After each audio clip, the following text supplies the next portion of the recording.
तो आज का पहला सवाल है, इनमें कौन लोकतंत्र का आधार नहीं है? विविधता, असमानता, मताधिकार, अस्पृश्यता।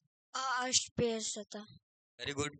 नेक्स्ट क्वेश्चन, अनुसूचित जाति के अधिकार अधिकतर लोग आजकल अपने को किस शब्द से संबोधित करना पसंद करते हैं? दलित, हरिजन, अस्पृश्य, अति पिछड़ा। दलित। ओके।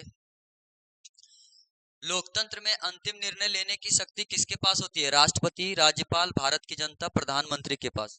भारत की जनता। ठीक है। लोकतंत्र की विशेषता नहीं है समानता, वयस्क मताधिकार, एक व्यक्ति के हाथ में सारी शक्ति, सरकार की आलोचना करने का अधिकार, किसका? एक व्यक्ति के हाथों में सारी शक्ति। Very good. उच्चतम न्यायालय ने किस वर्ष से सभी राज्यों के लिए मध्याह्न भोजन का कार्यक्रम अनिवार्य कर दिया? ऑप्शन ए 2000, 2001, 2002 या 2004? 2001। ठीक है।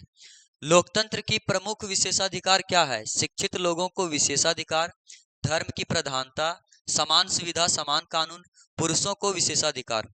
समान सुविधा समान कानून। ओके। भारत में सर्वप्रथम किस राज्य में मध्याह्न भोजन लागू हुआ? तमिलनाडु, राजस्थान, उड़ीसा या पंजाब? तमिलनाडु। ओके। विद्यालय में बच्चों पर मध्याह्न भोजन का इनमें से क्या सकारात्मक प्रभाव नहीं पड़ा? उपस्थिति बढ़ी, अभिभावक जागरूक हुए, पढ़ने में रुचि बढ़ी, जातिवाद को बढ़ावा मिला? जातिवाद को बढ़ावा। हाँ, जातिवाद को बढ़ावा नहीं मिला। ठीक है, ये प्रभाव नहीं पड़ा था। ठीक है, चलिए सही और गलत का चयन करें, यानी सही और गलत बताना है। इसमें से फर्स्ट क्वेश्चन है, भारत में कोई भी व्यक्ति सार्वजनिक स्थानों पर जा सकता है? सही। Very good. देश में अस्पृश्यता को कानून द्वारा समाप्त कर दिया गया है? सही या गलत? सही। सही है ना। अस्पृश्यता का मतलब क्या होता है? जाति छुआछूत या जाति। ठीक, छुआछूत होता है। ठीक है।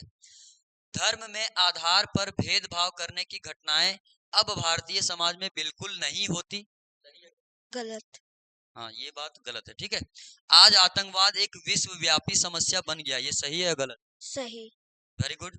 चलिए नेक्स्ट क्वेश्चन है, अपने आत्मसम्मान को दांव पर लगाकर जीवित रहना अशोभनीय है, यह कथन किसने कहा था?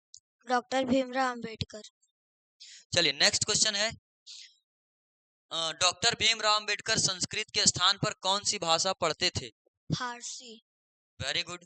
डॉक्टर भीमराव अंबेडकर की जीवनी किसने लिखी? W.M. कुबेर। ओके। अब यहाँ से आपका एक क्वेश्चन है फिर से, विद्यालय में लोकतंत्र की झलक किसे कहा जाता है? विद्यालय में बाल संसद को। ओके। बाल संसद के सदस्यों को चुनने का अधिकार किसे प्राप्त है? विद्यालय के बच्चों को। Very good.